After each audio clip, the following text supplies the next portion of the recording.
Parade keliling kota dilakukan jajaran pemerintah Kota Banda Aceh menyambut kedatangan tropi penghargaan Adipura ke-10. Selain itu, para petugas di Dinas Lingkungan Hidup, Kebersihan dan Keindahan Kota Banda Aceh ikut menyemarakan kegiatan tersebut. Sejumlah anak sekolah juga menyambut meriah kegiatan tersebut. Bahkan, puluhan mobil pengangkut sampah dikerahkan dalam parade yang berakhir di Taman Sari, Kota Banda Aceh.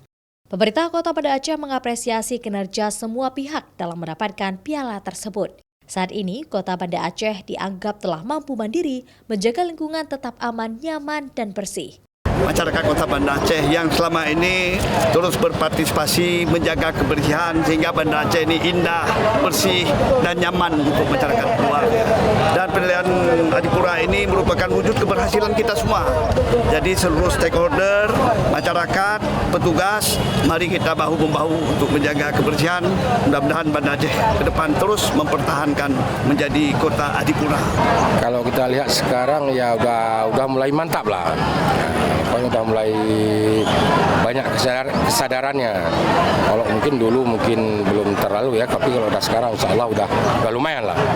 Masyarakat juga diminta terus menjaga kebersihan demi keindahan Kota Banda Aceh, seperti tidak membuang sampah sembarangan, mampu memilah sampah sebelum diambil oleh petugas ke rumah-rumah, sehingga sampah yang bisa didaur ulang tidak menyatu dengan sampah lainnya. Syahril, Kompas TV, Banda Aceh.